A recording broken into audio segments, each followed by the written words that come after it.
SSC পরীক্ষা 2025-এর ইংরেজি দ্বিতীয় পত্র একটা ফাইনাল সাজেশন তোমাদেরকে দিচ্ছি। তার সাথে তোমরা কিভাবে এক রাতের মধ্যে বা একটা দিন তুমি সময় পাচ্ছ, জাস্ট 16 তারিখ, এই 16 তারিখ কি কি পড়বা, কিভাবে কমপ্লিট করবা, তার পরিপূর্ণ একটা গাইডলাইনে তুমি পাবা। তোমাদের ইংরেজি প্রথম পত্র পরীক্ষা কেমন হয়েছে অবশ্যই জানাবা, এবং কত নম্বরের প্রশ্ন তুমি অ্যান্সার করেছো সেটা অবশ্যই কমেন্টে আমাদেরকে জানিও। আশা করি পরীক্ষা ভালো হয়েছে। ইংরেজি দ্বিতীয় পত্র পরীক্ষা তোমাদের খুব ভালো হবে বলে মনে করছি। ইংরেজি দ্বিতীয় পত্রে অনেকগুলো বিষয় রয়েছে, যেমন তোমার গ্রামার পার্ট রয়েছে প্রায় 12টা, আর তোমার রাইটিং পার্টও প্রায় 4টা অপশন রয়েছে, যেখান থেকে 4টার মধ্যে আবার অনেকগুলো ভাগ ভাগ রয়েছে। এই ভিডিওতে পুরো বিষয়টা ক্লিয়ার করবো, কি কি পড়বা, কোন কোন জায়গাগুলো থেকে কমন আসতে পারে। আর গ্রামার পার্টে নিয়ে আমরা একটু অন্যরকমভাবে আলোচনা করবো। ন্যাচারালি অনেক শিক্ষার্থী গ্রামার পার্টে নিয়ে অনেক কনফিউজ। দেখো এখানে গ্রামার পার্টে 1-2 না, 60 মার্ক, এবং সবচেয়ে সহজে গ্রামার পার্টটা তুমি কমপ্লিট করতে পারো, খুব বেশি সময় লাগে না। তো চলো আমরা শুরু করে এই ভিডিওটা। যারা আমাদের চ্যানেল নতুন আছো সাবস্ক্রাইব করে রাখো, পাশে বেল আইকন বাজিয়ে রাখবা। এই যে পয়েন্টটা রয়েছে যে কিভাবে গাইডলাইনটা তোমরা অনুসরণ করবা, রাতে দিনে বিকালে তোমরা কি পড়বা, এগুলো নিয়ে আমরা হচ্ছে যে একদম শেষের দিকে আলোচনা করব। প্রথমে আমরা আগে আলোচনা করব তোমাদের রাইটিং পার্ট নিয়ে। রাইটিং পার্টে সিভি লিখতে হবে, দেন ফর্মাল লেটার, প্যারাগ্রাফ, তারপর হচ্ছে তোমার কম্পিটিশন। এসএসসি পরীক্ষায় সর্বোচ্চ প্রস্তুতি ও সেলফ প্র্যাকটিসের সকল সমাধান এখন পাওয়া যাচ্ছে চর্চা অ্যাপে। এসএসসি এর কয়েক লক্ষ প্রশ্নের ডাটাবেস ক্রিয়েট করা আছে, যেখান থেকে একজন স্টুডেন্ট যতবার খুশি ততবার অধ্যায় ও টপিক ভিত্তিক এমসিকিউ সিকিউ পরীক্ষা দিয়ে নিজেকে যাচাই করতে পারবে। তোমরা অনেকে প্র্যাকটিসের অভাবে পরীক্ষা ভালো করতে পারো না, তাদের জন্য চর্চা বেস্ট সলিউশন হবে।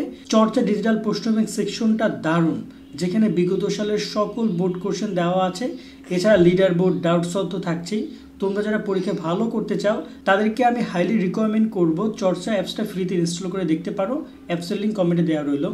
সিভির ক্ষেত্রে নর্মালি আমি তোমাদেরকে বলি, সিভি এতগুলো সিভি এখানে রয়েছে, সবচেয়ে বেশি ইম্পর্টেন্ট সিভিগুলো বলছি, বাট সিভির একটা ফরম্যাট আছে। সিভি মানে হচ্ছে তুমি তোমার জীবন বৃত্তান্ত একটা কোম্পানিকে দিচ্ছ অথবা একটা স্কুলকে দিচ্ছ। এখানে কোম্পানি হতে পারে, স্কুল হতে পারে, যে কেউ হতে পারে। তো এই জায়গায় সিভিটা মূলত এই ধরনের সিভিগুলো আসে, বাট একটা ফরম্যাট সিভি লেখার নিয়ম নিয়ে একটা ফরম্যাট ভিডিও আমাদের করা আছে। তোমরা দেখে নিও যে সিভি লেখার নিয়ম, শোভন স্টাডি লিখে সার্চ করো, পেয়ে যাবা।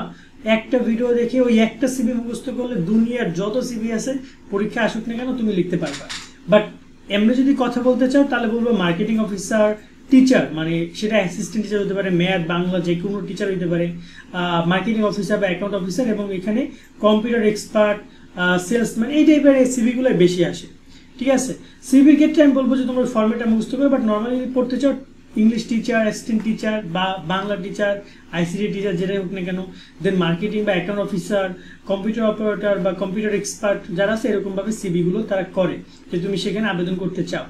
এরপরে রয়েছে কমপ্লেন লেটার। দেখো কমপ্লেন লেটারটা হচ্ছে তোমার ঠিক ফর্মাল লেটারের 3টা ভাগ আসে, কোনো কোনো ক্ষেত্রে 4টা ভাগ।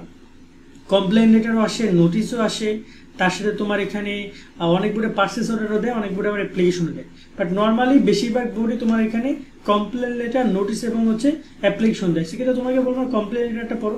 কমপ্লেন লেটার মানে এখানে তুমি অভিযোগপত্র জানাচ্ছ, এক্ষেত্রে হতে পারে সেটা কোম্পানির অ্যাগেনস্টে হলে এই 3টার মধ্যে আসবে ইনশাল্লাহ। ডেলিভারি আইটেম, সাম ডেলিভারি আইটেম নিয়ে কমপ্লেন, ড্যামেজ ফুড নিয়ে কমপ্লেন, ডিফেক্টিভ ফুড নিয়ে বা ডেলিভারি বুক নিয়ে তোমার কমপ্লেন হতে পারে কোম্পানির অ্যাগেনস্টে। একটা কোম্পানি তোমাকে এগুলো প্রবলেম, একটা কোম্পানির কাছ থেকে পণ্য ক্রয় করতে গিয়ে এই সমস্যার মধ্যে পড়েছো, এই একটা কমপ্লেন হতে পারে। সেকেন্ড যে কমপ্লেনটা সেটা হচ্ছে যে মেয়র, কাউন্সিলর, চেয়ারম্যান, মানে জনপ্রতিনিধির কাছে তুমি কমপ্লেন জানাবা কি কি বিষয় নিয়ে, যেমন ওয়াটার সাপ্লাই নিয়ে, ইনডিভিজুয়াল অ্যাক্টিভিটি, আনহাইজিক্যাল কন্ডিশনে রয়েছে, যেমন ধরনের স্বাস্থ্যকর বিষয়গুলো, ড্রাগ অ্যাডিকশন, টিনেজ গ্যাং, এগুলো নিয়ে আসবে। সো কমপ্লেন লেখার নিয়ম নিয়ে আমাদের ভিডিও করা চাইলে সেটা দেখে নিতে পারো, লাগলে বলে আমি কমেন্ট করে আমি ভিডিও করে দিব। ওভারঅল এখানে গুরুত্বপূর্ণ যদি বলো, মানে এখানে individual activity, teenage gang, drug অ্যাডিকশনগুলো কিন্তু একদম পরীক্ষায় কমন আসে। এবং উপরের এই যে delivery food, delivery item, damage food, এগুলো নিয়েও কিন্তু কোশ্চেন আসে। কমপ্লেন্টের নোটিশের কথা যদি বলো, নোটিশ নর্মাল তোমাদেরকে বলবো যে এই নোটিশে তুমি একটু পড়ে যাবা। রমাদান ভেকেশন বা কোনো ভেকেশন নিয়ে যে নোটিশটা হয় স্কুল বন্ধ ব্যাপারে, এই নোটিশটা কিন্তু খুবই কমন, খুবই আসে, ভেরি ভেরি ইম্পর্টেন্ট। তার সাথে এখানে 21শে February, Pohela Boishakh, independent day, victory day বা কোনো একটা দিবসকে নিয়ে যে প্রকার নোটিশ হয় স্কুল কেন্দ্রিক, সেটা হতে পারে। আবার স্টাডি ট্যুর নিয়েও হতে পারে। নর্মালি নোটিশটা এই 3 ধরনের নোটিশে আসে পরীক্ষায়। নর্মালি বেশিরভাগ জায়গায় স্কুল বন্ধ নিয়ে আসে, আবার অনেক জায়গায় বিভিন্ন ওকেশন নিয়ে অ্যানাউন্সমেন্ট নোটিশ আসে, যেমন 21শে ফেব্রুয়ারি বা পয়লা বৈশাখ, এগুলো নিয়ে নোটিশ আসে। সেক্ষেত্রে নোটিশ বলবে 3টা পাওয়ার জন্য। বাট কমপ্লেন লেটারের জায়গায় বেশি আসে, নোটিশ একটু কম আসে। আবার অ্যাপ্লিকেশনও আসে, অ্যাপ্লিকেশনের কাছে study tour, computer club, debating club, common room facility, canteen facility বা এরকমের এক একটা বিষয় রয়েছে, বাট এই 5টা ভেরি ইম্পর্টেন্ট তোমাদের জন্য। এছাড়া ধরো যদি বলি অ্যাপ্লিকেশন একটা ফর্মেট শিখলে তুমি সবকিছু লিখতে পারবে অ্যাপ্লিকেশনের, সেই ফর্মেটটা মুখস্থ করে নিও। অ্যাপ্লিকেশনের ব্যাপারটা আমি তোমাকে বলি, সবসময় জন্য অ্যাপ্লিকেশন লেখার নিয়মগুলো অনুসরণ করবা, হাতের বাম পাশের পেজ থেকে ডান পাশের পেজ পর্যন্ত লিখবা, লেখার নিয়ম নিয়ে ভিডিও পাবা, সেগুলো দেখে নিও যদি কারো দরকার হয় বললো কমেন্টে। দেন আমরা প্যারাগ্রাফে আসি, প্যারাগ্রাফে 10 মার্ক। অলরেডি তোমরা কিন্তু ফার্স্ট পেপারে ট্রি প্লান্টেশন আমরা দিয়েছিলাম, ডিফরেস্টেশন দিয়েছি, স্কুল লাইব্রেরি দিয়েছিলাম, বুক ফেয়ার দিয়েছিলাম, ট্রাফিক জ্যাম দিয়েছিলাম, এনভায়রনমেন্ট পলিউশন দিয়েছিলাম। বাট এখানে যদি বলতে হয়, এখানে তোমাদেরকে নতুন করে বলবো আমি, মানে ট্রি প্লান্টেশন এখানেও থাকবে, deforestation, price act, school library, national flag, very important এই 5টা। তার সাথে তোমার এখানে যদি এখানে বুক ফেয়ার ফার্মার যদি এসে থাকে তাহলে পড়বা, যদি না এসে থাকে তাহলে একটু, যদি এসে থাকে তো পড়া দরকার, না আসলে পড়ো। Traffic jam important, food adulteration important, winter morning important. এই 8টা মোটামুটি দেখে যেতে পারো। বিশেষ করে এই 5টা আশা করি 100% কমন না আসলেও 2-1টা বোর্ড মিসিং হতে পারে, সেক্ষেত্রে এই জায়গা থেকে আসতে পারে, বাট এই 8টা তোমাকে দেখে যাওয়া ইম্পর্টেন্ট বলে আমি মনে করি। এর সাথে ফার্স্ট পেপারও যদি আরো 2-1টা প্যারাগ্রাফ তুমি পড়ে থাকো, সেগুলো এখানে যুক্ত করে সেগুলোও পড়ো। দেন এরপর হচ্ছে কম্পোজিশন, কম্পোজিশনে 12 মার্ক, তোমাদের সিভিতে কিন্তু 10 মার্ক, ঠিক আছে। আর এখানে হচ্ছে 12 মার্ক। তোমাদের এই 12 মার্কের ক্ষেত্রে তোমাকে অবশ্যই এম ইন লাইফ পড়তে হবে, বা এমন আছে যে প্ল্যান আফটার এসএসসি এক্সাম, এটা নিয়ে পড়তে হবে। ইওর হবি, এটা পড়তে পারো তুমি। নিউজ পেপার পড়তে পারো। 3টা ভেরি ইম্পর্টেন্ট, টপ লেভেলের একদম বলতে পারো। তার সাথে তোমরা এখানে পপুলেশন প্রবলেমটা পড়ে যাবা, এখানে মডার্ন সায়েন্স তুমি একটু পড়ে যাবা, ফিজিক্যাল, কম্পিউটার, জার্নি বাই ট্রেনটা পড়ে যেতে বলবো। টোটাল এই 5টা পড়ে যেতে বলবো। এম ইন লাইফ, মানে হবি, নিউজ পেপার, ট্রেন, সায়েন্স এবং হচ্ছে পপুলেশন প্রবলেম ইন বাংলাদেশ। এই 5টা ইনশাল্লাহ এখান থেকে কমন করবে। 2-1টা বোর্ড এদিক ওদিক করতে পারে। আপাতত আমাদের সাজেশনে এটা আসতেছে, এটা একদম 100% শিওর না, মানে বেশিরভাগ বোর্ড কমন করবে, 2-1টা বোর্ড বাইরে থেকে আসতেও পারে, সম্ভাবনা খুবই কম। এবার আসি গ্রামার পার্ট নিয়ে কথা বলতে। দেখো গ্রামার পার্টে 1 থেকে পুরো একদম 12 পর্যন্ত যে গ্রামার পার্টটা রয়েছে, অবশ্যই তোমাকে প্রত্যেকটায়, দেখো এখানে তুমি হঠাৎ করে এসেই টাস করে এখন গ্রামার কমপ্লিট করতে পারবে না এক রাতের মধ্যে। তোমাকে অবশ্যই নিয়ম কানুন আগে থেকে জানা উচিত ছিল। তুমি জেনে থাকো তাহলে তুমি কোথা থেকে প্র্যাকটিস করবে সেটা নিয়ে বলি। হুবাহু কমন পড়ে যেতে পারে, যে পয়েন্টগুলো নিয়ে আমি আলোচনা করবো। এখানে অনেকগুলো প্রশ্ন দেখতে পাচ্ছ, সাল, অতগুলো সাল ইম্পর্টেন্ট না তোমাদের জন্য। আর একটা কথা হচ্ছে কৌশল, নিয়ম বা রুলস যেগুলো রয়েছে সেগুলো বা প্র্যাকটিস করা, মেইন বইয়ের বিষয়গুলো প্র্যাকটিস করা, বা তুমি যদি গাইড কিনে থাকো সেগুলো প্র্যাকটিস করা, তোমাদের চালিয়ে যেতে হবে।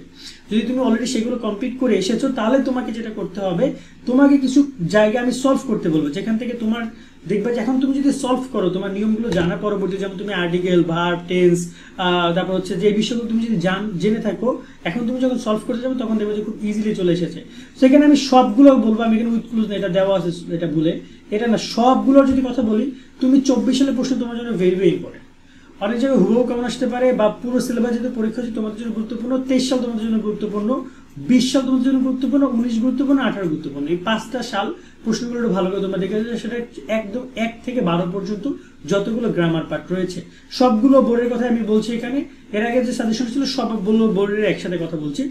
তার সাথে মিনিমাম 10টা স্কুলের টেস্ট পেপার সলভ করে যাও। ইতিমধ্যে ইংরেজি ফার্স্ট পেপার, বাংলা ফার্স্ট পেপারে কিন্তু টেস্ট পেপারের প্রশ্ন হুবহু কমন করছে। বিশেষ করে ইংরেজির ক্ষেত্রে দেখো, ইংরেজির শিক্ষকরা তো খুব বেশি উদ্দীপক বানায় ঘুরায় ফেরায় বলতে পারে না, হালকা কিছু নাম দাম চেঞ্জ করে, প্লেস পজিশন চেঞ্জ করে দেখবে যে হুবহু চলে এসেছে। সেক্ষেত্রে আমি বলবো যে তোমরা একটু টেস্ট পেপার সলভ করে যাও, মিনিমাম টপ লেভেলের 10টা স্কুলের টেস্ট পেপার সলভ করে যাও, দেখবা যে বেশ ভালো একটা প্রিপারেশন হচ্ছে।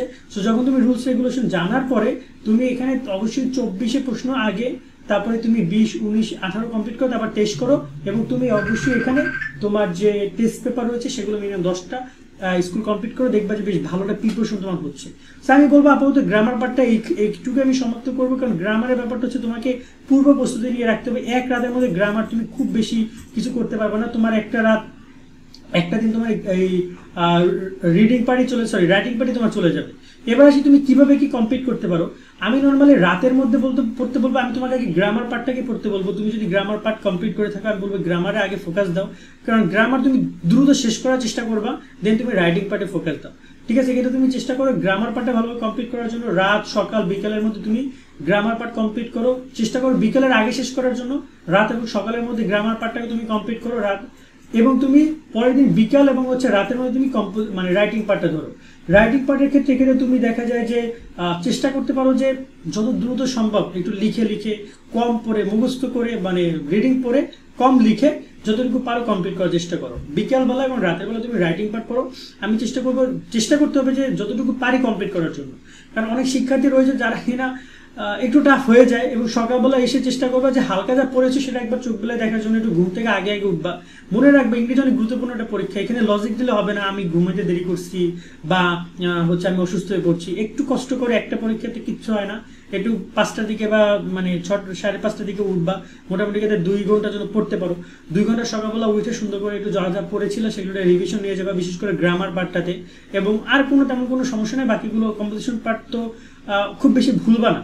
গ্রামার পার্টে যত ঝামেলা সেগুলো দেখে যাবে, তাহলে এনাফ বেশ ভালো একটা প্রিপারেশন হবে বলে আমি মনে করি। আজকের মতো ভিডিওটা আমরা এখানে শেষ করছি। ভিডিওটা তোমাদের কেমন লেগেছে জানিও। নেক্সট